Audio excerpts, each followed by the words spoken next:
Please let the record show that this meeting has been duly called and notice of this meeting has been duly posted for time and manner required by law.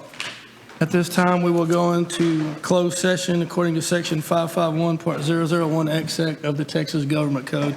It is now 5:02.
reconvene back into open session.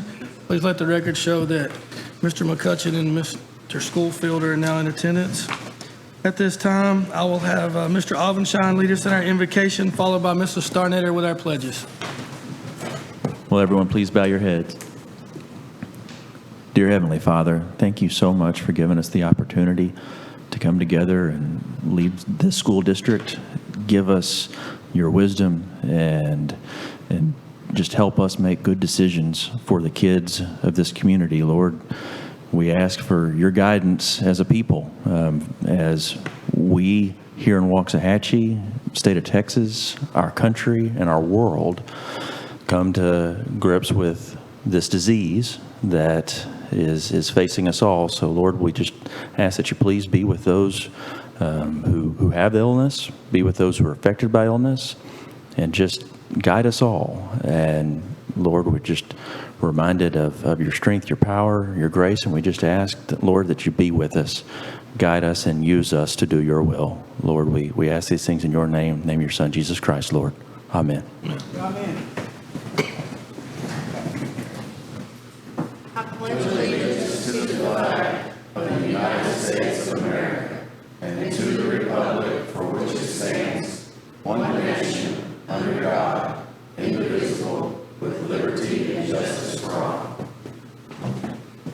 Honor the Texas flag. I pledge allegiance to thee, Texas, one state, under God, one and indivisible. Next item on our agenda is our open forum. I do not believe we have anyone in attendance who has signed up to speak tonight. So that will move right into our human resources report. Mr. James?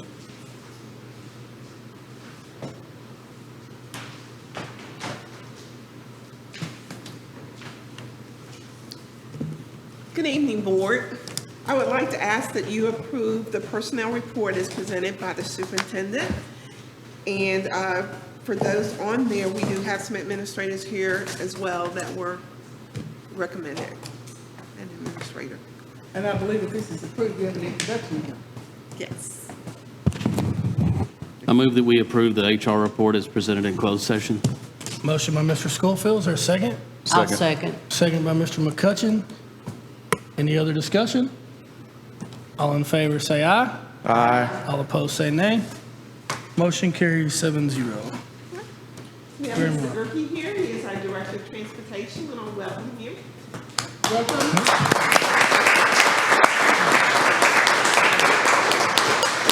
Today was his first day, so he showed up and we said, get over here to the main building because we're changing everything we're doing, and he joined us. And so your first day was a little bit different from most, and you're a very finely dressed transportation guy. So when we come over there and you're working on the buses, will you be wearing that suit? I'll take the time. Okay, good. I would suggest that. Welcome aboard, bro. It's a pleasure. Thank you. We also have Sergeant Josh Oliver here. He is going to be one of our SRO officers. Again, this is his first day, and he's already been busy talking about training and helping us solve our problems. And business office quickly captured him and said, "Oh, we have a place for him." So, and that's actually a good place. That's where. So, if you don't have everything you need in the business office, let me know, okay? Because I know sometimes they give you one paper clip at a time, you know, so. Welcome, Sergeant Oliver. Okay, next item will be consideration and action to approve the administrative contract as presented in closed session. I move that we approve the administrative contract as presented in closed session. Motion by Mr. Schofield, I second. second by Ms. Kriegel. Was there any other discussion? All in favor, say aye.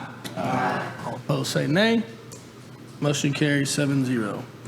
Okay, next item on our agenda were net recognitions. I believe we postponed that to the following month since we have no. Yes, in light of the current health situation, and Ms. Bridges, even though she promised us all she did not have the coronavirus, she does have a very bad cold, and she tried to make it through the whole day, but she was really ill. So, Ms. Bridges, I hope you're getting well, because we need you back. Okay, next item on our agenda will be our board workshop. We just have one item on the workshop tonight, which is titled School Specializations. Had a couple of trustees ask this item to be placed on the agenda for discussion purposes only. So at this time, we will open the discussion about school specialization. Anyone want to particularly go first? I just think we were vague a couple of meetings ago, and Dr. Kane, I think, in fairness to her, we need to give her more clear direction on how we want to proceed in the future as far as school specializations. Personally, I don't want to undo what we got going or take the first step in undoing. And I don't think anybody's trying to do that. I just think moving forward, there's no harm if school leadership wants to specialize in something. Now, we're going to make all schools equally great. I know, I want to stress that. And the fundamentals are all going to be there. So if I don't know if I articulated that well or not, but that's kind of where I stand. But I could honestly argue it either way. That's my opinion. Okay, well, my concern is I do want to make all schools great and be sure that all schools are equitably funded. So that's my concern with all these specializations. I really feel like we just need to make sure that we're teaching every kid equally. And if the principal wants to have an emphasis, say and I lost it, the leadership or the caring hearts or whatever, then that's fine, but we need to be sure that that all campuses are treated equitably. Anyone else? Started? Okay. I'm concerned, well, first of all, I guess my concern is why we're doing it. I mean, if we're doing it, if there's some really, really, really good, compelling reasons, then I'm all for it. Dr. Kane knows how I feel. We talked about it before. So that's one thing that I'm interested in finding out. And then my concern is with our parents. If I know with our dual language program and with our STEM schools, we do have the option for people to apply to go there. And if we have a specialization for each elementary school that we build from here on out, but yet you only can go to school there if you live in the zone for that school, then I think it kind of goes back to, sometimes people want what they don't have, and I think that if there's a school that has, for example, Simpson with the fine arts emphasis, and I'm not saying we need to undo that one by any means, but if there's a parent at another elementary school like Northside or Dunaway that has a child that's really strong in that area, they don't have the option to go to that school. And I do think that might cause some frustration with some of our parents. And I have already heard that question, well, would we be able to go there? So that's my only concern. Yeah, that's my... Actually, what I'm hoping is when we get our school capacity up, because we have a very supportive community, not wanting overcrowded schools, that when we get capacity to the point that we do have vacancies, that, because I think at one time before I got here, you could move to a different school if you wanted to, if you could provide transportation, but because we started getting up to campuses having 95 and 96% capacity, we stopped it. So I think that's a good point, that with the right number of schools, or with sufficient capacity, then there could be that ability. But now, knowing how fast we grow, you're looking at, let's build a lot of schools, so. Yeah, right. I get it. Right. Yeah. Any other questions? Ms. Timmerman? Just a question. So Simpson's going to stay the art. So are we saying that from now on that the principals will be able to, and their staff, decide what that school's going to do rather than it being decided before anybody's there? The answer to your question is yes, but before yes, I would like to say the advantage of looking at it ahead of time is we were able to make a black box, because it is a specialty school. For instance, Wildman, if we had decided to build Wildman, we wouldn't have built the school we built. It would have technology infrastructure, it would have certain things that we've had to put in and things our kids don't have because it wasn't put in. We're trying to retrofit it. So the advantage of naming it ahead of time is that you can make the school more adaptable to what you have. But the downside is what you're saying. Now, as far as leadership, that means a new principal could come in and say, we're not doing this, we're doing another program, which is okay, but you don't want to put a lot of money into it. But has it been worth the angst to name Simpson a fine arts school and to fit it just for fine arts? It's not, because there's been so much anxiety in the community, and we don't ever want that. So that's why the answer to your question is yes. From now on, every principal can name whatever specialty they want. Okay, that's good. Thank you. Anyone else? Okay. Thank you very much. We'll move into item 5 on our agenda would be reports. Our project manager report. Mr. Craig? Hey, we haven't seen a report in so long, and we're used to seeing them routinely. I know it, and I'm sorry about that. We'll see if we can fix that. If I can figure this out. It's not it. Good, thank you. All right. Well, in spite of all the rain we've had, we are still making great progress at both sites, and we'll go ahead and just get right into this. Maybe. Where?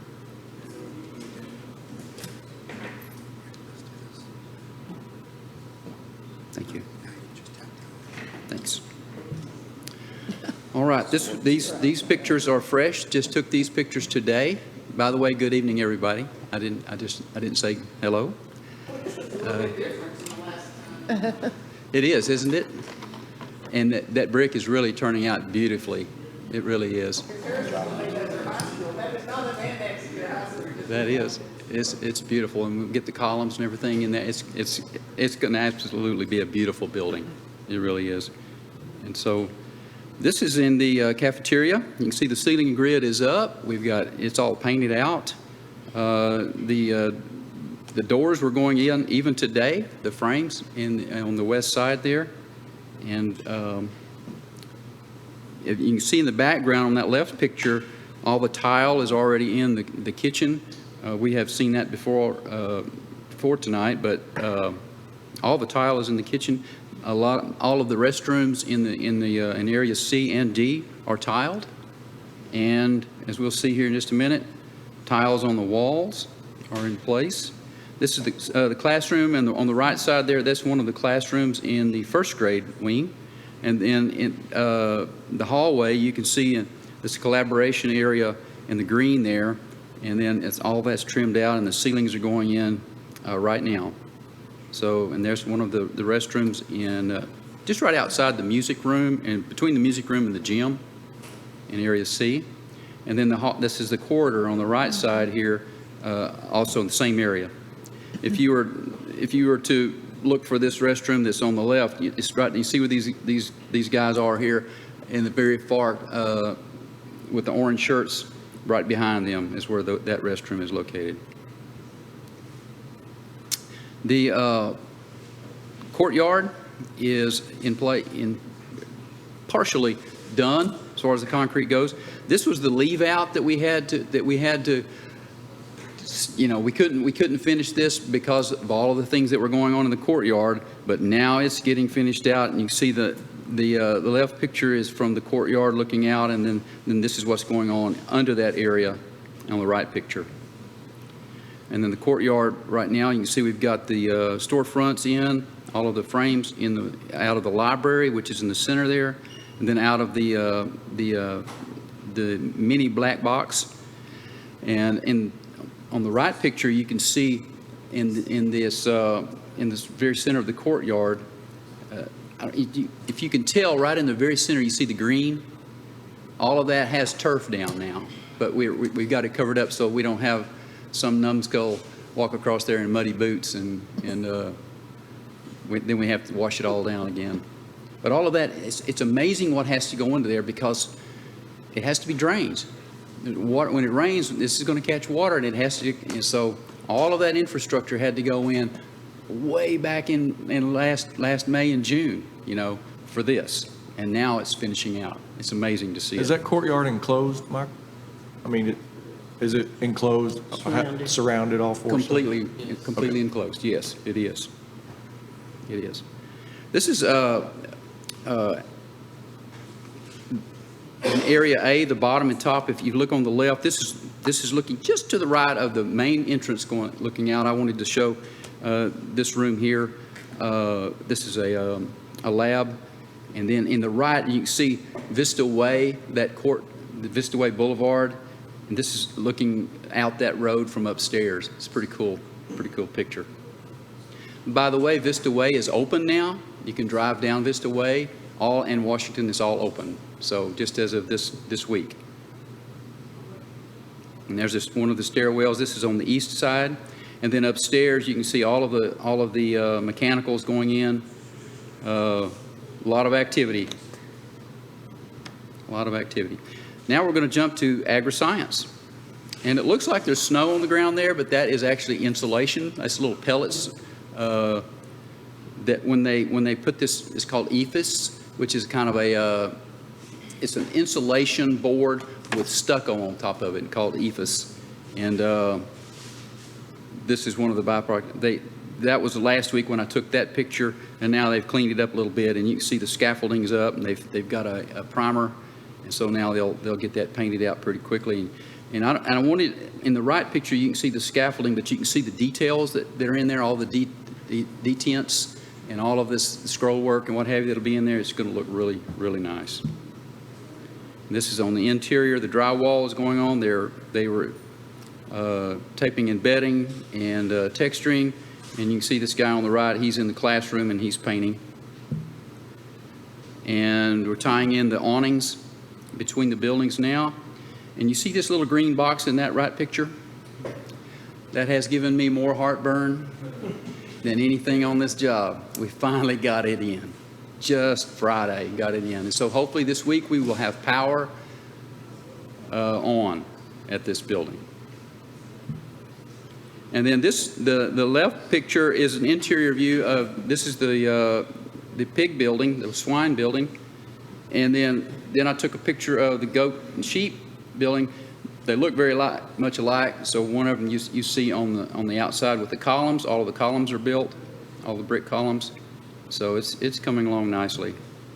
And that's it, folks. Any questions for me? The most important question is Simpson going to be ready? Absolutely. Absolutely. We've got Michael Craig on the job. It has to be. They're coming on August the 19th. And my second question is just out of curiosity, because I've used you a couple times to inspect houses for me, and I know how particular you are. Have you had to say, no, that's not good enough, do it over much on any of these projects? Not much. And that's the reason I like these folks. A time or two, but only a time or two. And we've done a lot of work. So for the most part. For the most part, it's been. My great. Yeah. The contractors have been good. I'm so. And just Mr. tickled to Craig, death. when will the ag barn be finished, do you think?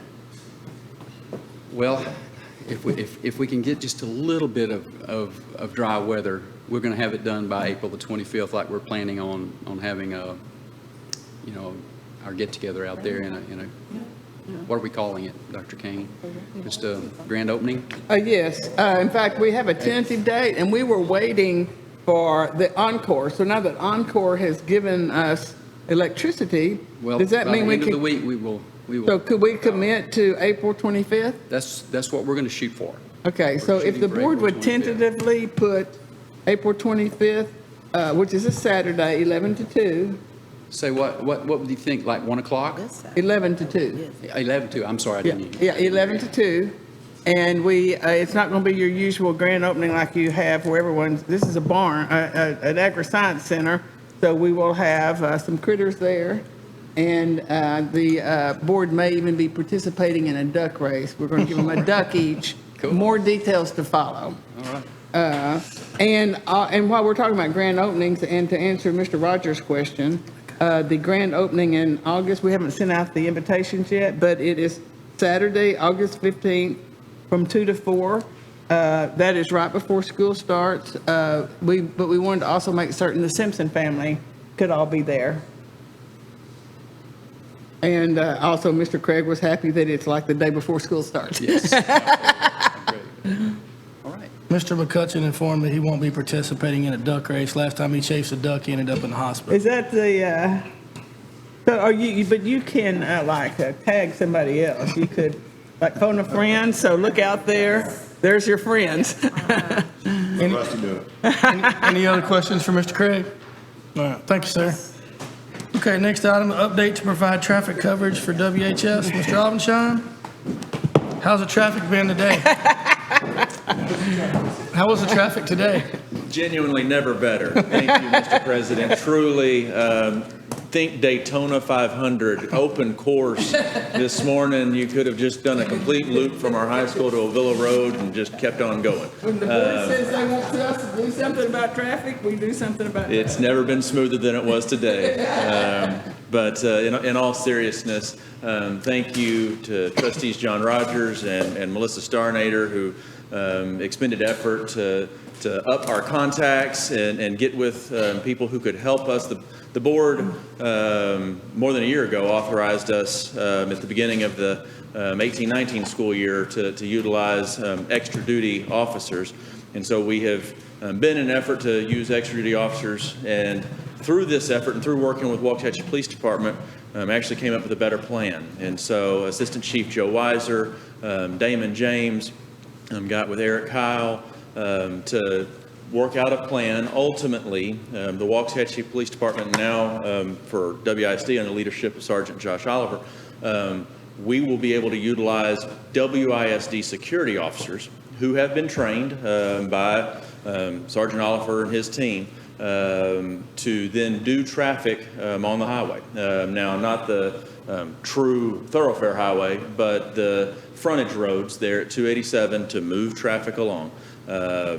Some municipalities won't authorize non-commissioned peace officers to do this work, but our city, our Waxahachie Police Department will. And so we're thankful for that, and we'll be able to use rotations of 2 or 3 at a time. We were prepared. We had 6 WISD officers trained last week and had scheduled 10 additional officers to go in for training this week. I'm not certain if that training will happen this week, but nonetheless, when we are able to reopen for school, we will have that rotation set up, not just there, but we'll have our guys trained so that they can be on any city road or state highway to do traffic within the municipal limits of Waxahachie, and all of our schools are in the municipal limits of Waxahachie. So we're very fortunate to be able to do that. We believe that the efforts that Principal Tanya Harris authorized there before spring break really helped us move some traffic internally.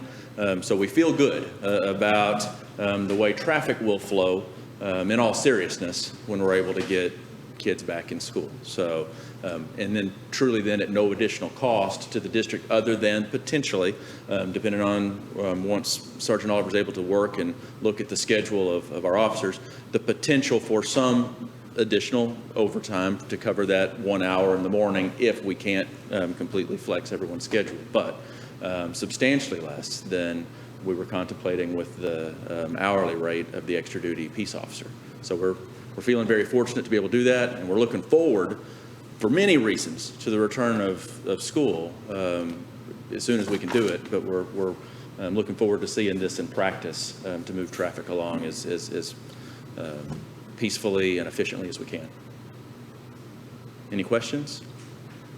So it's not a trick question. Sure. So when it comes to staffing the particular officers there for traffic control, we're not actually going to be taking the ones that would be working in the building at that time in the morning and put in there, right? We're going to have additional So we officers? have, 6 officers right now scheduled for the high school.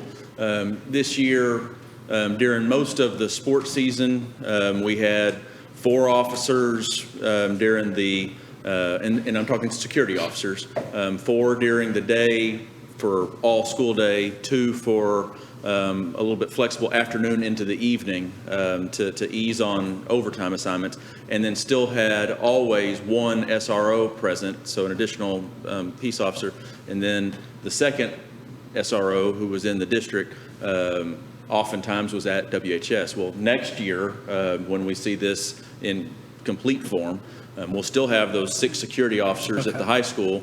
We'll have 2 full-time peace officers. So yes, we would be talking about utilizing WHS security officers, 2 of the 6 assigned, but it shouldn't deteriorate what the high school's getting, particularly when you consider they're adding a full-time SRO, and our junior highs will have full-time SROs. So you'll have that shift, that 7:25 shift, 7:25 to 8:25 roughly, to do morning traffic. We don't see the same kind of afternoon rush because so many folks drive to the school and don't leave in the morning, meaning students and staff that then are exiting don't cause the same kind of traffic backup in the afternoon that we see every morning. So we're only envisioning the morning duty there moving the traffic under the highway. It also gives TxDOT time to continue its traffic study that we commenced a month and a half ago. So we may be getting some additional relief from TxDOT too. And I'm not saying that they would commence building a turnaround lane and be completed with a turnaround lane within 6 months, but it's at least on their radar. But it will be 2 of the 6 WHS security officers, or 3 of the 6 WHS security officers doing that 1 hour, but we would still have coverage for the campus in the morning. Any other questions? Anyone? One thing that was on my mind is, I appreciate you thinking about this, about doing it, and I appreciate the PD for training them and authorizing them to do it. I was wondering, I don't know if you got pushback on it or not from the security officers, but I don't think anybody up here would object if it did turn into maybe slightly some more overtime opportunities. Just making sure it's covered, and if maybe that's throwing them a bone to offset if there was pushback from having to do that in the first place. Maybe, like I said, all we care about is staffing it, really. If it does run into a little extra overtime here and there, I know I wouldn't have any heartache about that. I appreciate that very much. Thank you, Mr. Rogers. Couldn't we change it? When the kids go. I know there's not as much entry fee, but I was wondering.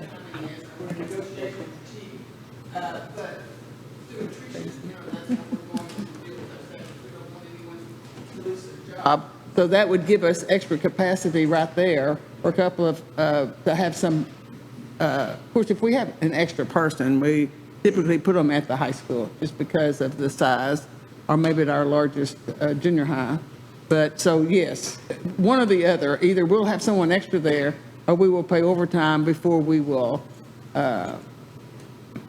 compromise our situation with safety. Thank you, Madam Superintendent. Any other questions? Thank you. Thank you, sir. Thank you. Okay, next item on our agenda is going to be discussion regarding district-sponsored COVID-19, also known as the coronavirus.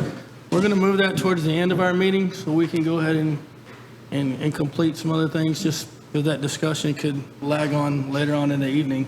So we will come back to that here in just a little bit. So we're going to move into item number 6, which will be our public hearing. So we will now go into a public hearing for the presentation to the public and school board of the Texas Academic Performance Taper for WISD. The Waxahachie, The purpose of the hearing is to review district and campus student performance on the taper indicators and to provide descriptive performance information for the district and state on students, staff, and finance.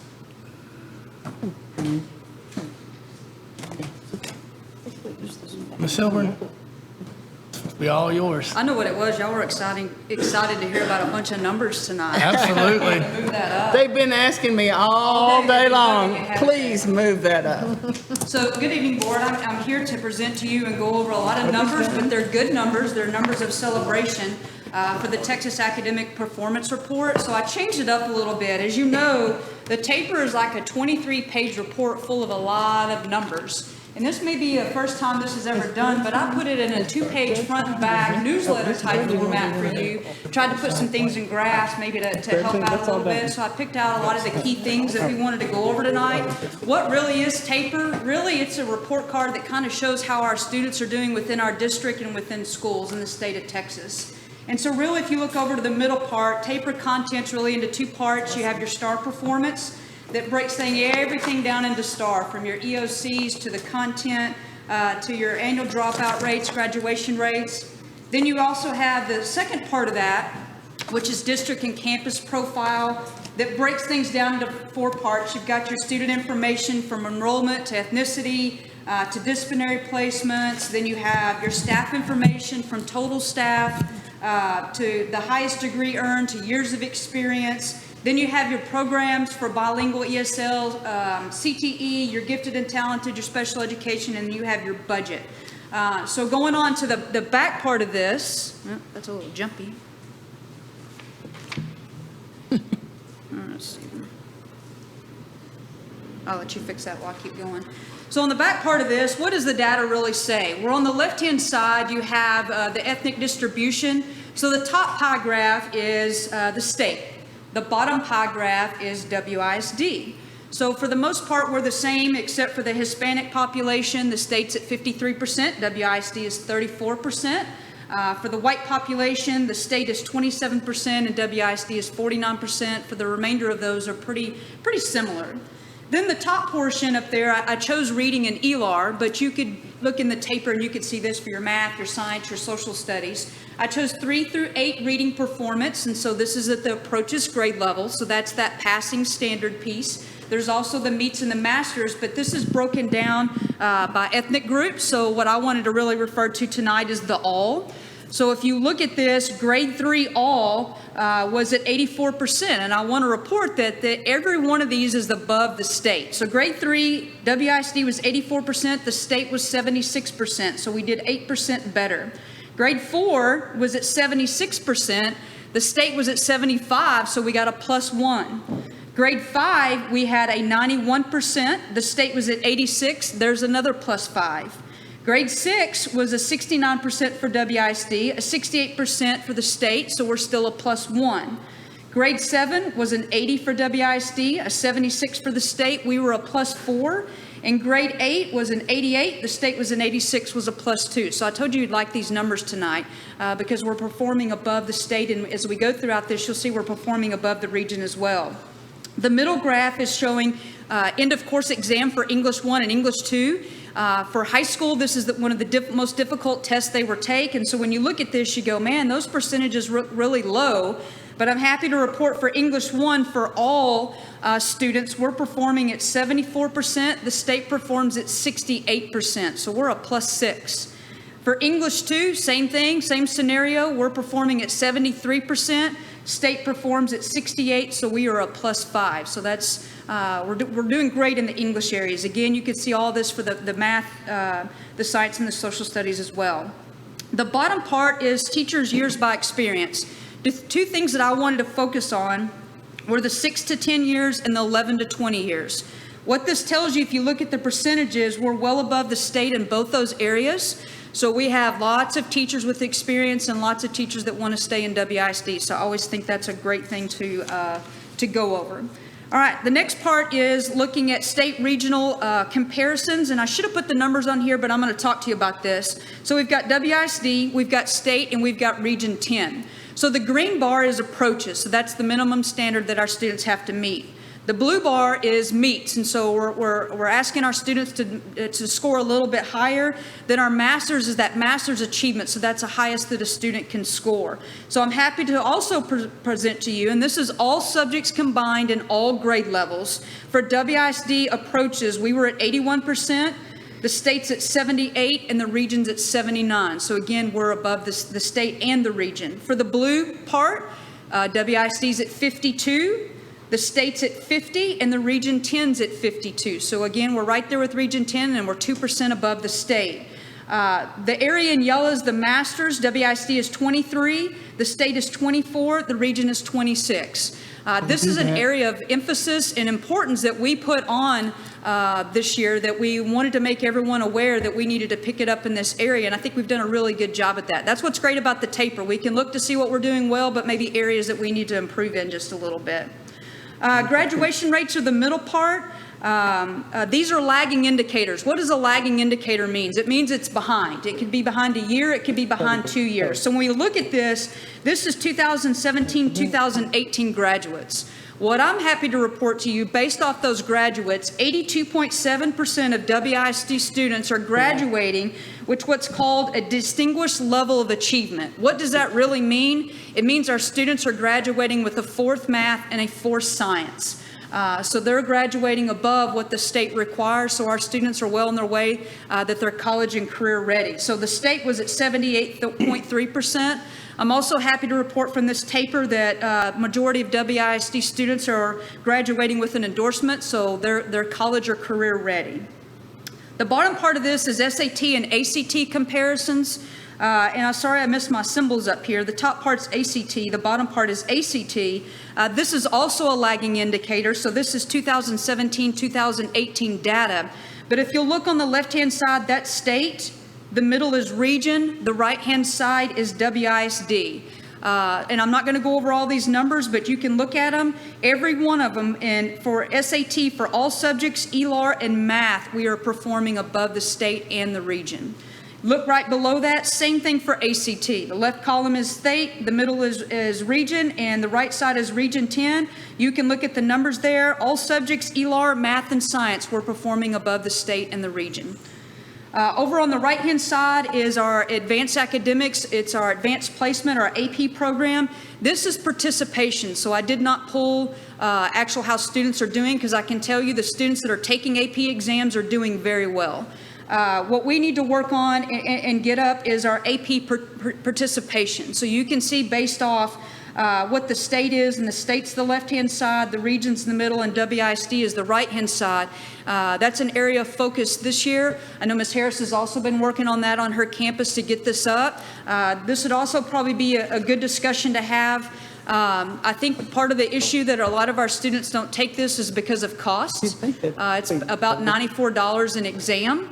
And so that might be something that we want to have more conversations in, and how we can help some of these students and defer some of those costs. Last page of this is we're looking at attendance rate. We're looking at graduation rates. Again, this is a lagging indicator, so it's not last year's data, it's the year before's data.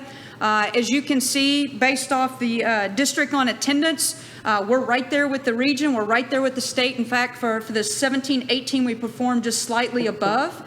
In 16-17, data looked a little bit better, but it was across everybody was a little bit better.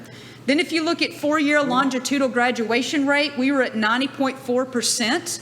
But if you compare that with the region and the state, we're above both of those. And so while you always want it to be higher, and so do we, this was also an area of emphasis, looking at our dropout rate that I know Dr. Kane was looking at, and I know Ms. Cotton out at the high school is helping pull some of those kids back in. So we fully expect that number, your graduation rate to go up and your dropouts to go down.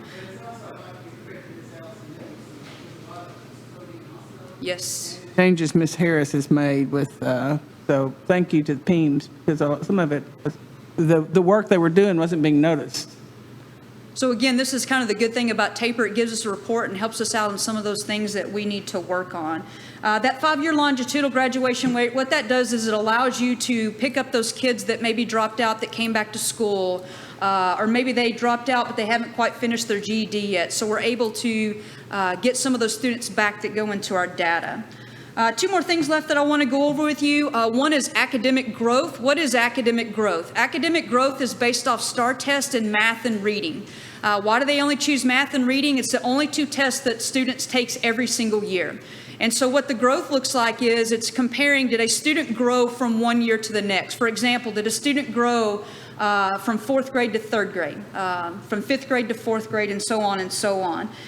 So it's growth from one year to the next. This is also an area that was a point of emphasis this year. And I'll tell you, they came out today and said they were canceling STAR tests. And I want to tell you, we were kind of some disappointment in the room because we've worked so hard in a lot of these areas, both our principals, both our teachers, and our students to look at some of these things. So I'm going to tell you, I was excited for STAR tests this year. I was pumped that we were going to take that because we've done so much work in that and our numbers were going to come back awesome. They're still going to come back awesome, but we're going to have to wait another year to do that. So anyway, that's what growth is. And in Student Success Initiative, that's grades 5 and 8. As you know, those students have to pass the math and reading to go on to the next grade. But also happy to report, if you look at this, it's broken down by 5th grade reading. And that first part says, students meeting approaches grade level on the first test is what it amounts to. So for 5th grade math, we were at 84%, which was 4% above the region. For 5th grade math, we were at 90%, which was 5% above the region.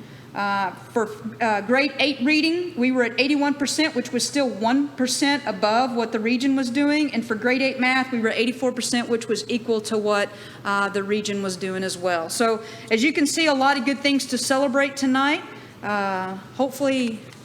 Hopefully that all made sense. Any questions for me? Well, I don't have a question, but the principals are so complimentary on the fact that these scores and the information that they have is because you crunch the numbers so fast. You make it so easy for them to work with the teachers. You've made it understandable for the teachers. You have, this is you, this job and all the things that you're doing. And it is very much appreciated by the campuses. Well, I appreciate it, and I just know it's a team effort because they've been very receptive, and so have the teachers, and it's a true team effort. Any questions for Ms. Hilburn? I have a comment. Go ahead. Kudos on the brochure. I love this. I mean, this is something that we could print and Post hand and- out to, and give to, I was trying to think It'd be outside the good. box It's a a good little bit, tool. so. Yeah, it's Yes. awesome. Yeah. Thank you. It's good. Because nobody, that big, Well, actually, when I Everybody started hates going looking, through there all were that. PowerPoints, and there were like 75 slides, and I know how that just gets monotonous. So I Yeah. thought, how could I do this, which was colorful and it would break things down for you, so. Perfect. Awesome. All right, thank you. Thank you, Ms. Hilburn. Okay, are there any other questions? Okay, at this time, we will now close the public hearing. Moving along, item number 7 is our consent agenda. We have items A through I. Board, as you know, we can take these individually, we can take these all in one motion, or if there's just one or two in particular you would like to remove for discussion. Yes, Board, I added one thing. It would go under 7B2 as a purchase order for approval. It is requesting, as we move into this, and we'll get more into it later with the COVID response, but as we move into trying to figure out how we're going to educate students for the rest of the year and give them a real education experience when we don't really know when we're going to be here and how we're going to be here. We are asking for approval tonight not to exceed $450,000 to buy technology products if we need them as we determine how we're going to deliver instruction to students. We will come back and give you a full report on the quotes that we got and who we ended up buying that from and what we ended up buying. Right now, we don't know what that's going to be, and to try to meet a response to get students the education or the instruction that we need to get them, we're asking for approval not to exceed tonight, and we'll bring you more details as we use that authorization going forward. Of course, our concern is most of our Chromebooks are made in China. So this could be a moot discussion because everyone's trying to buy every Chromebook and every iPad for schools that you can imagine. I'm sorry, Mr. Calderon, what number did you say? This is under financials. It's not to exceed $450,000, and it's in the little memo that was laid at your spot earlier. Okay, thank you. Yes, ma'am. And then guesstimate based off of the most recent quotes that we've gotten on Chromebooks, this is going to be somewhere between 1,500 and 1,800 devices. It just depends on screen size and what retail cost is right now, and if there's any bulk order bundling that we could get. And we're moving forward with online testing. So That may be by the time we get a little bit ready for online testing, but we're going to try to get them early because of, and I'll be discussing this in a few minutes, the distance learning we're about to enter into, but this will give us some much needed support. It's more just of me learning how it works. This is for purchase of Chromebooks? Is there a leasing option? There is. Last time we looked at a capital lease, you're going to add about 5 or 6% interest on top of it. Generally, those capital leases are going to be for 5 years, and so you're going to be. The last capital lease we had was for Nexus 7 tablets, and that was for a 5-year lease, and they were junked and thrown away within about 3.5 years. So we found the quality of those really was not sufficient to warrant a lease. Yes, if that's the pleasure of the board, we absolutely can look into leasing the materials. The reason it was not presented right now as a request for a lease really is because we have the fund balance available and there's really no point in paying the extra % on top of it. But if that's the way the board wants to go, absolutely can do that. I was just thinking from a standpoint of obsolescence, as it's almost like the time you get a computer home or a golf club or whatever. It's true. I just didn't know if that was an option. Yes, sir. Truly. It absolutely is. Yeah. But if they're not outliving the lease, then it makes no sense to do that. That's going to be one of the things that you're going to be experiencing, especially with obsolescence. If you do a 3-year capital lease, then you're going to have a better track record of having devices that are still going to be in use at the end of that lease period. If you go 5-year, which is easier on your annual M&O budget, the total cost of the equipment's going to be more expensive, but at the same time, you're also going to be staring at some devices that are going to be broken or inoperable at the end of that lease, and you still have another payment to make. So, and part of the lease contract is not maintenance on those devices? Typically, no. The other side of a lease contract is we're still going to be paying property taxes to the leasing entity. One of the awesome functions of state property tax rules. That technically, let's pick a vendor, Hewlett-Packard. So if we capital lease 1,000 Chromebooks from Hewlett-Packard, that's still technically their property until the end of that lease, and they're going to pass on the property taxes to us for that personal property every year. It's just another one of those costs that goes into a capital lease.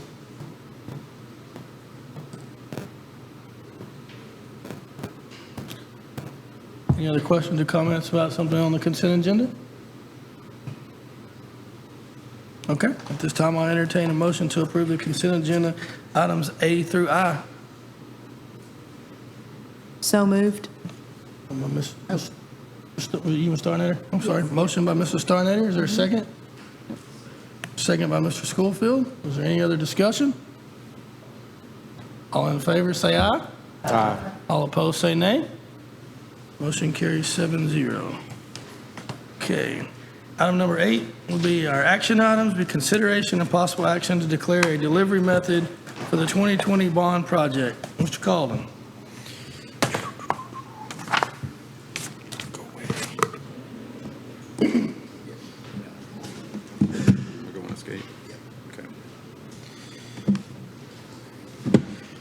Okay, tonight, item that we're asking is for the approval of the delivery method for the next elementary construction project.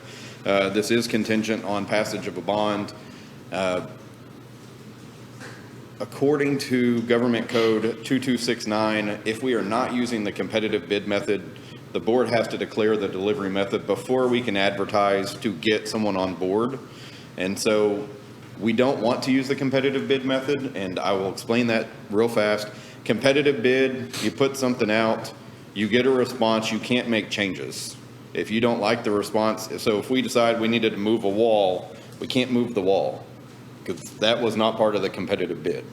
So we don't want competitive bid. It doesn't give us the flexibility that we would need in building a school. You can use competitive bid generally on much smaller projects where you know nothing is going to be changed from what you're originally putting out. So think of competitive bid if we were going to buy single ply toilet paper. Competitive bid, right? We're not asking for double ply, we're not asking for triple ply, it's single ply, that's it. give me the price, and we're going to buy low bid. That's probably a bad analogy right now. I mean, it's the only thing that popped into my head was toilet paper, sorry. So just some other common options for delivery method. You've got competitive sealed proposals, a little bit better than competitive bidding because when you get the proposal back, you can have that dialogue and discussion, but it's still not as open-ended and freeing as some of these other methods. Design build, you'll remember this from the agri-science facility and the support services annex that we've done recently. Design build essentially is you contract with one entity that will design and build the project for you. At this point, we already have an architect on board that is doing the design work for that next building. So design build is really not a applicable method for this type of construction. So really the big two that we're looking at are construction manager agent and construction manager at risk. If you remember the high school project and the 2014-15 bond programs, we did construction manager agent at that point. It gave us more flexibility in terms of making modifications and amendments to or changes to the design of the buildings as we went along. In a $100 million project, it makes all kinds of sense to look at construction manager agent. For a $28 million elementary, it really doesn't make as much sense. You're not going to have that many changes to make it worth our while. We've really enjoyed our construction manager at risk engagement that we have out at Simpson, so it'd be my recommendation to continue with the construction manager at risk delivery method for the next elementary school.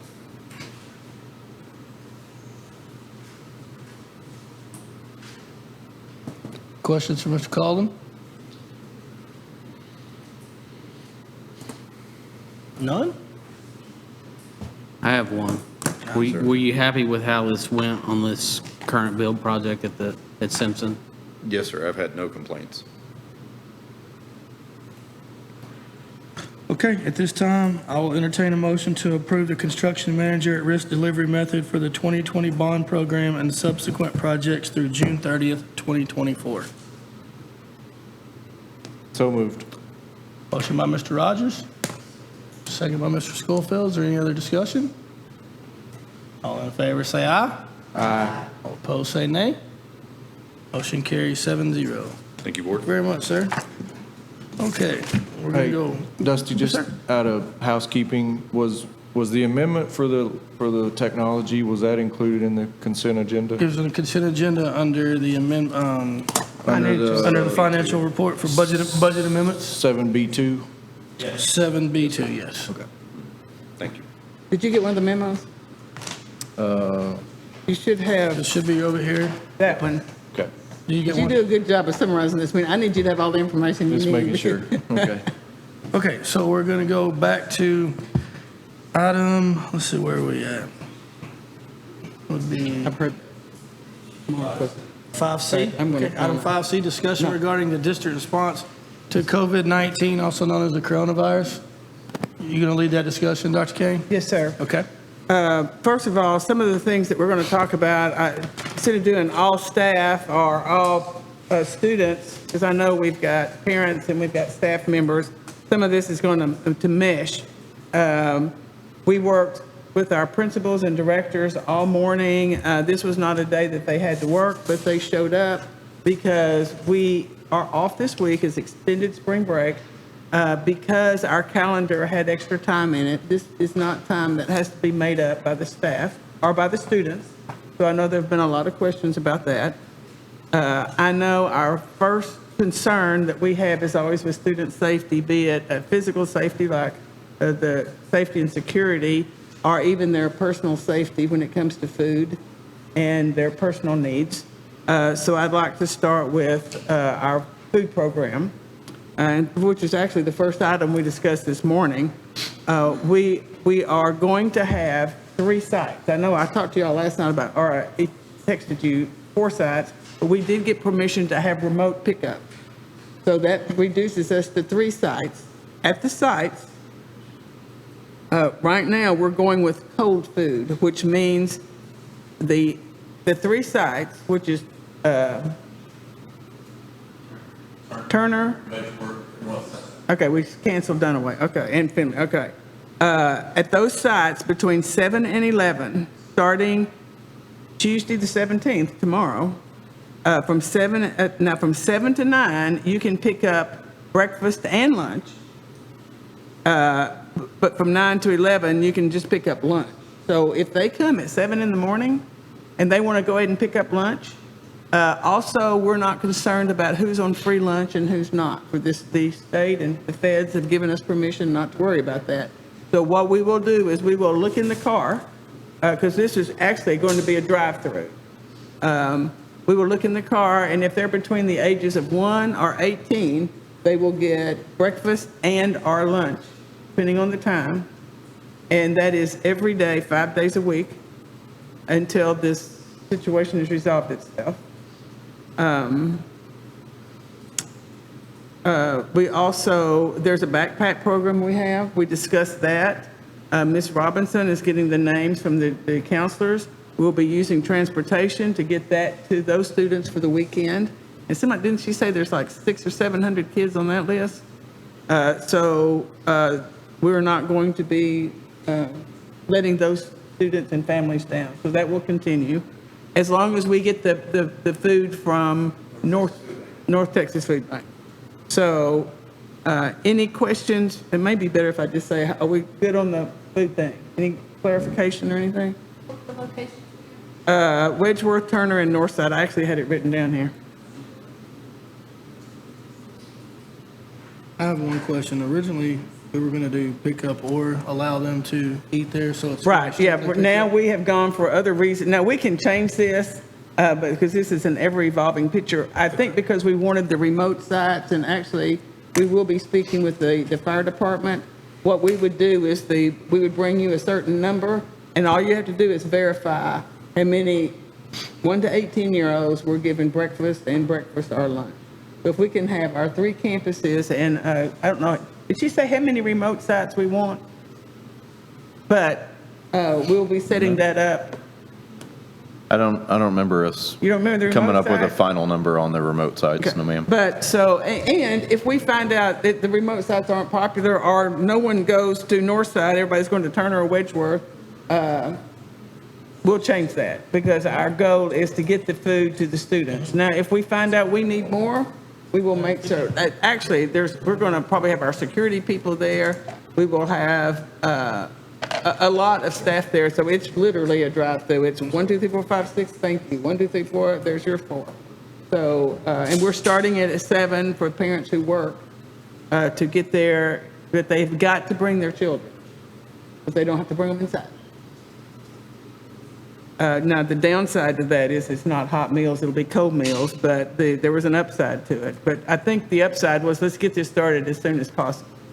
The downside would be if we really have a limit of how many kids can be around other, by the time we have the cooking staff and everything. So we will start this as is, and when there's a need for a change, we got principals who are very free to let us know this isn't working or what can be better. And again, this is very fluid. Hey, that's food. Okay. It's my understanding that there's some talk that the county is going to declare a disaster area. If that happens, now I actually was not able to talk to the county today because I was in a meeting. If that happens tomorrow, no later than 6 o'clock, we will notify parents. Our goal is every Thursday from now on, only this week would be Tuesday if we get our information early enough, is that no later than 6 o'clock, we will send a letter to parents and staff that says, it looks like that, well, if there's a disaster area declared, we will not have students in the school until April 3rd. But that does not mean we're not going to be having instruction, okay? Our instructional program is probably what we talked about more today, and that's hence the need for the devices.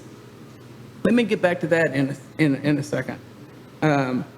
We reasonably anticipate the return of staff to their campuses Monday, March 23rd at 8 a.m. At that point in time, each principal is going to have the tasks of find out from the students, who's got devices, who doesn't. Working with technology on where are the hot spots. We've got a lot of offers that if we don't have enough hot spots, And also, Mr. Calden's got a way to add, we own certain hotspots. You check it out, I think it's like a library card. We can get some more of those. But so our first goal is, it doesn't matter how good our instructional program now if we can't get it into distance learning. So it's devices and it's hotspots.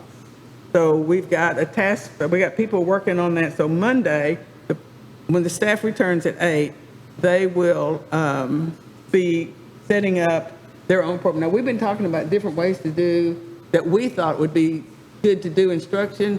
You just wait till our staff comes back. They're going to blow us out of the water. They're going to say, some of them are already working on it now because we've had some parents call and say, hey, which is to tell you what kind of staff we have. They are already willing and ready and more than able to move on with it. So we still have to work out some of the logistics, but we're currently developing plans to accommodate distance learning opportunities for all students in the event for so long as they're not able to physically return to school for however long that happens. Now, we have one reason to believe that the feds are saying certain self-contained special ed students will be back on campus because it's hard to do distance learning whenever there are certain needs that are really needs that you need to meet physically to work with our students. And so there may be an exception to that. If that's an exception, we will make certain there are no more than 10, because the building's empty, it'll be actually easy to spread them out and make certain that their needs are met. So we're waiting to hear from that. Otherwise, the other students, we will be setting them up with their teachers and their campuses, and we will be doing distance learning. Now, fortunately, Mr. Calden at some point in time bought the Cadillac version of Apex. So 6 to 12, we are covered with Apex learning. So the 6 through 12, that'll be Miss Harris and the middle school principals. We don't have everything in place, but we don't have to go out and buy a system or look for a system. And I think Dr. Avery has said it is pretty comprehensive as far as we're not offering anything that Apex doesn't back us up on. For the most part. For the most part. We're course-wise, we're good at 9 through 12. That's what we want to do. We also have tutorial programs 6 through 8. So they'll do a combination of Google Classroom. Whatever works best for each campus? Okay. Of course. So, but we already have those things set up, so we don't have to go out and buy anything. Now, we've never tried to actually do it all distance, every student, and so there's been a learning curve, but we're confident that our staff is going to be able to bridge that pretty quickly. Now, I'm going to give you some maybes. Again, this could change, but we're looking at some campuses, but let me say that.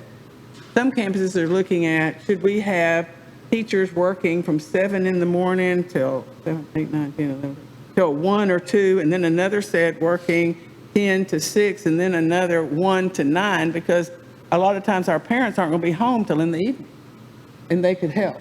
But then there's other kids that are going to be working all night because they stay up all night anyway, and they're going to know first thing in the morning, how'd I do? We have a lot of overachievers, so some of our problems are going to be keeping up with the kids whenever they have the freedom to do a lot of the homework and learning on their own. So some campuses are thinking about doing that. Other campuses are considering, should we just do 1 o'clock to 9 o'clock? Again, this was the administrators talking about it. Everyone is eager to talk to the teachers. And one reason I'm discussing this is because we're hoping there's a lot of teachers and staff listening. So when they come back, the question has already been out there. Here's what we need you to think about doing. And I'm pretty sure by the time they get back, they're all going to have some pretty good plans already in place about what should happen. We will probably start some of our plans, good idea, and 3 days later, we need to tweak this and change this. And that's going to be okay too. Because sometimes what we think is a good idea that's going to work, the parents go, not such a good idea, and here's why. Well, we may be able to monitor and adjust and change that, or it may be back to the drawing board. Just information for teachers and students, or mostly for teachers, we're going to, each teacher will be asked to complete a survey that actually Ms. Bridges will send the link to by Friday, March 20th, to ask for self-declaring of who's been where and quarantine and if they need to self-quarantine. So we've been asked to give that information and pass that on to the county. The deadline for entering grades for the third 9 weeks has been extended to Wednesday, March 25th at 4 p.m. So parents, the report cards are going to be later than usual, and teachers, you have until Wednesday, March 25th at 4 o'clock. One of the major concerns we had for staff is we have a daycare center. A lot of people think of it as a school, including me. I keep thinking Turner has got a school for our youngest children, but it's actually, fortunately, because it's a daycare, that will not be closed. The daycares can stay open. So for our staff, the Little Chiefs Academy will be open for all currently enrolled children starting Monday, March 23rd. And that will remain open unless child care licensing authorities make the decision to close daycares between now and then. And we don't have any reason to think that discussion is going on, do we? At this point in time, no, but with the presidential recommendation that we have no gatherings of 10 or more, it's a maybe. But at this time, the daycares throughout the state have not been shut down. So our daycare director, Sonia Clark, is fully prepared to run daycare, Little Chiefs Academy, beginning Monday with a meal plan through Cam Bridgers, the meals that are going to be delivered at Turner. They can just walk through the line. They can just go to Turner and walk through the line. One of the requirements is that you monitor the temperature of the child as the child comes in the daycare center, and any child with a temperature of 100.4 degrees can't stay. And so we'll have a campus nurse there to help regulate that. But our plan is to have the daycare open on Monday, again, subject to any other decision from a higher authority. And ironically, like the 10 rule for special ed, where we will have plenty of room in a school to, if we have like 20 bodies, adults and kids, we can separate them to the next room and still meet the 10. The daycare, you can't do that because we have to actually say, this is our daycare and it can't be expanded without going through a big deal that we don't have time to do. Yeah. So, go ahead. So, Perch. Okay, so just to clarify, when you were giving some of the outline of what's coming, you're saying principals will be there on Monday. This is assuming we're not back in school Monday. There's been no official announcement. That is correct, sir. Yes, I'm sorry. Yes. Because I know there's going to be some people that are listening, they're going to be confused. But as of right now, there's no official closing. Thank you for clarifying. And board members, please interrupt as we're talking, because I've been talking to too many people all day, and I'm thinking I may have already said this 3 times, but I haven't said it to y'all. So yes, your question is, right now, we are scheduled for kids and staff to come back next Monday, unless parents and staff hear from us otherwise. What I'm describing is the worst-case scenario in case they don't, to kind of give a... Okay. But keep repeating that throughout the message. You know, this is just a test. And we expect a major announcement from the county tomorrow. That's what I heard through a superintendent listserv I have. And if not, then we will make our The announcements announcement. on Thursday, no later than Thursday for each following week on where we're moving forward. Right. Okay. And we're going to try to coordinate this with the other districts so that everybody's making the same announcement at the same time. Okay. But I feel like a lot of the parents and staff have heard some of the rumors, you know, that I've heard. So yes, all of this is moot if everyone's back Monday. So I know there's got to be some questions, comments. I'm not sorry. even close. Okay, go on. Child. I'm sorry. Go ahead. Continue. I'm sorry. So that's, okay. We also have a rule for our staff when we have a work day, not a teacher in service day, not a staff development day, but when we have a work day where the teachers are allowed to work in their rooms and get either ready for next year or end the year or whatever reason we have a work day, this district has traditionally allowed them to bring their children to work with the rules that the student must stay in his or her own parent's classroom or office area. So we're going to follow that rule that as long as we have our teachers up there and we don't have the students, because childcare is an issue for everybody, and with this rule was already in place. So we're going to keep the rule in place that if you are a staff member, and this is considered a work day, I ironically, before, we called it a work day, but it was actually work in your room. If you're up there, this time it's going to be really working with kids, but they're not there. So we've made that link. So school-age children will be welcome to come to work with their parents if there are no other childcare options. We will have certain illness prevention restrictions in place for campuses for those children. Nurse Bousquet, just like those kids are going to be taking temperature, we're going to be taking temperature too.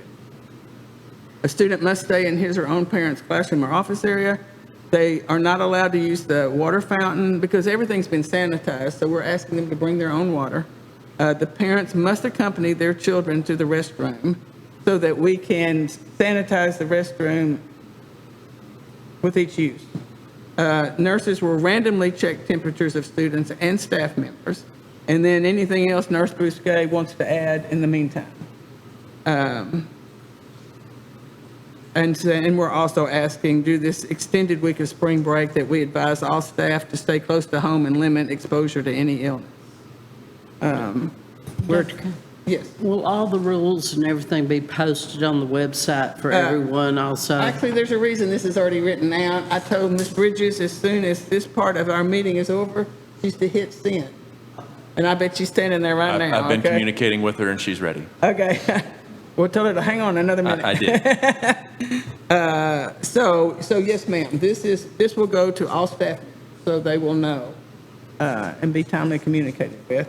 But we wanted to wait in case there's other questions or clarifying statements that we could make, because we think this is clear, but when you're the one writing it, it always seems clear. But when someone hears it for the first time, they ask questions like, so. Go ahead, Ms. Starner. You want to speak to STAR testing? I mean, I know it's been canceled. but- Oh, yes. Spoiler alert. But yes, there's, in fact, all-state testing. It's our understanding that graduation, because of some kids, they haven't passed this part of the test, or they hadn't been able to take a U.S. history or whatever, that Mrs. Harris is to put together a rigorous committee to determine if that child should graduate, that we will have a lot more freedom with graduation.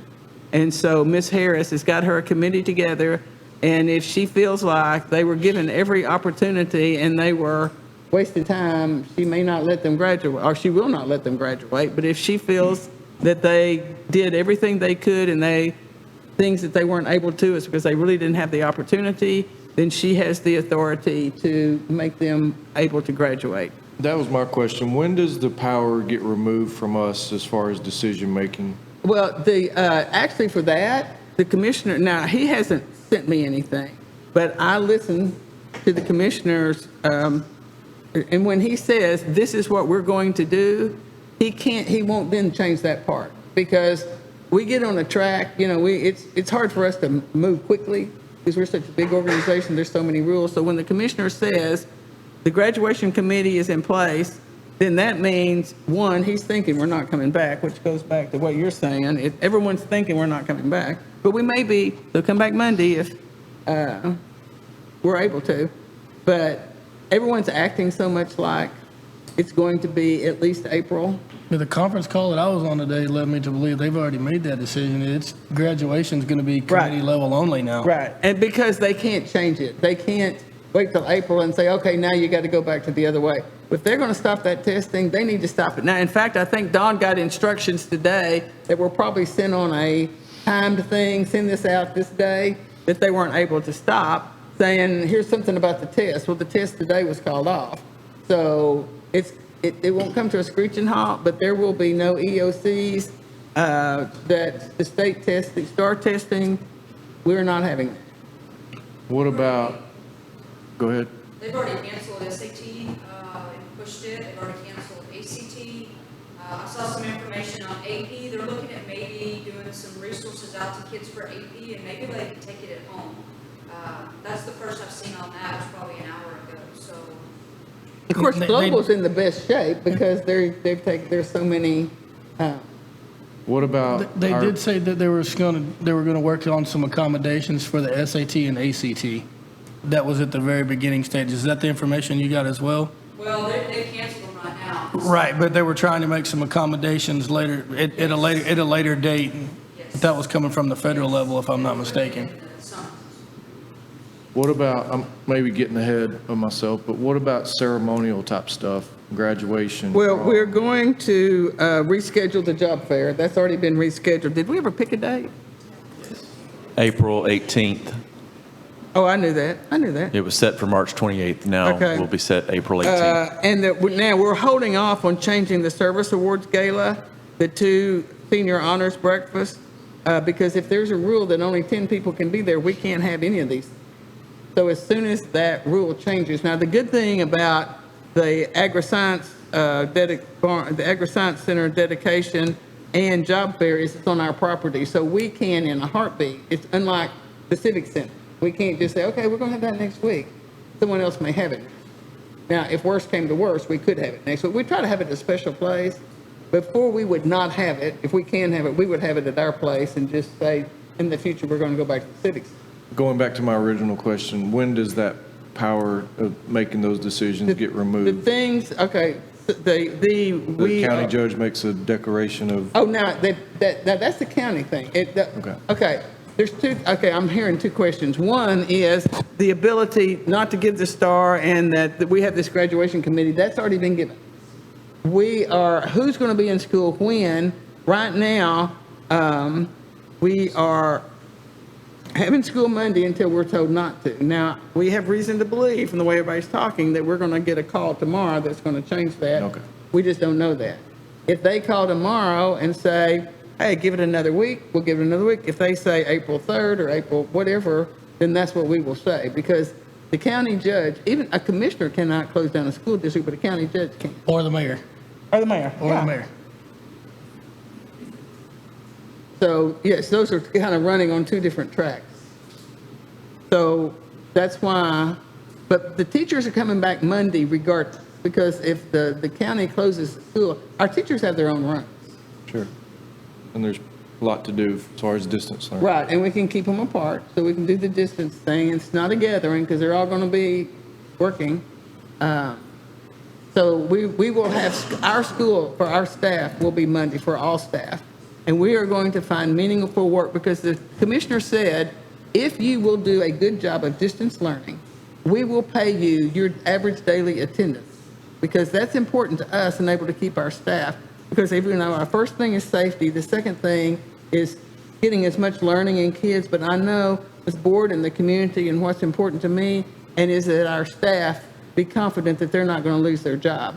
That means we find meaningful work for everybody, okay?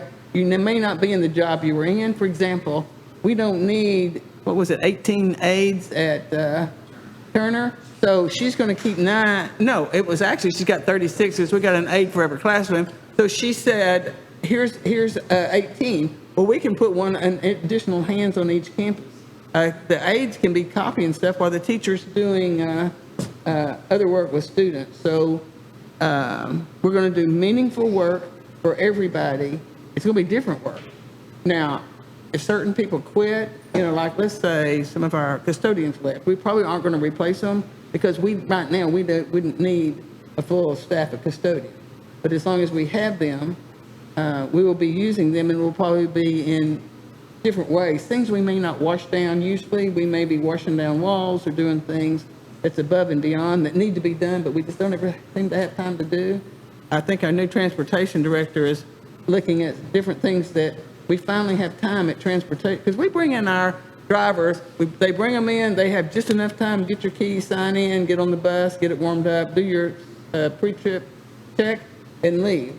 Now, if we've got some with extra time, we can do some things at the transportation facility that we don't necessarily have to do. Maintenance, they're in hog heaven, because it's like another week of spring break. They can make all the noise they want, and they're usually having to work around our schedules, and they don't. So that's why this distance learning is so important, that we do a good job, so we can say we expect our full ADA, and every employee can expect to keep their job. Dr. Kane, you mentioned the 6 through 12 learning lab, and that we're up on that? Is that what we're going to try for the elementary level also? 6 through 12, yeah, is Apex. It's going to be trickier at the elementary. Now, their elementary, they mentioned several different, people are coming out of the woodwork, but like a pre-K kid, there is no technology that would, now, I don't know exactly where that line is, but what we could do is make certain every parent has number cards, color cards, letter cards, and that we work with the parent on, here's what we need you to do. Yes, and that would be where our transportation would be. Every morning, we can go out, because we may be delivering some food. With the backpacks, we have to deliver on Friday. But also, we need to kind of do some checks on our kids too, because, our teachers are the best people in the world to make certain that our kids are in good shape, and so we need to kind of do wellness checks and make certain they know we miss them and talk to them. And I'm going to see if we can get some firemen on some of those buses, because our kids love to talk to firemen. And our security, we'll have some security people there, just to kind of be out and about. And delivering homework packets and picking up homework packets.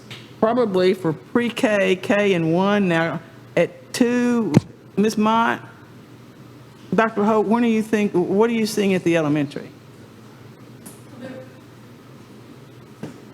No, please. Or the technology guy will look around the corner and give you a dirty look. So first of all, we have curriculum instruction staff already making plans to come in this week and look at all of our programs that have breadth across those grade levels, just so we can make recommendations. We'll be sitting in on the meetings with the campuses when they start making decisions on Monday, so we can kind of give them some guidance on what we have, what Google Classroom would look like, what maybe Zoom would look like, and also find out what professional learning they might need to close that gap of virtual learning. But we do have numerous programs, and we also have access to some agencies. Region 10 is coming up with some protocols and some resources. Vendors, multiple ones, are coming up with different resources that they're going to provide during the pandemic. So there are options that we're looking at this week in order to help provide those for staff to make decisions on Monday. We're also looking at Monday morning when the teachers, start thinking, here's our problems. Maybe Monday afternoon, all first grade meet together across the district. All first grade meet, all second grade meet in another campus, all third grade another, to talk about ideas. Or we could say, okay, all elementary math, all elementary science. I mean, we can be very, do everything that we need to get the teachers together to come up with the best ideas for elementary. Thank you.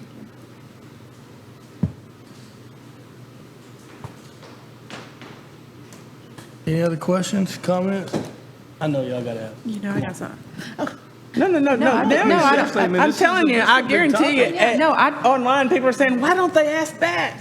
So what? Well, I mean, I just want to encourage all of our staff, and I'm just thinking, if I'm a teacher, then this is kind of posing some really unique challenges. But maybe there will be some, it might be something, We're going to be some good stuff. A lot more performance-based, like Mr. Morgan was talking about today, like in music. There's, what was it called, smart music or smart something? Smart music.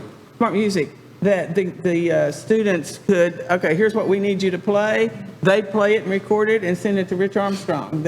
And they keep a practice record. For Mr. Reynolds, it could be, okay, I need you to watch this play. Tell me 5 things that they did wrong and 5 things that no one else could have done better. They send that back to him. I mean, so a lot of our areas will be more performance-based. So actually, fine arts and athletics, there's a lot of areas that's probably going to be easier to, like, practice activity charts.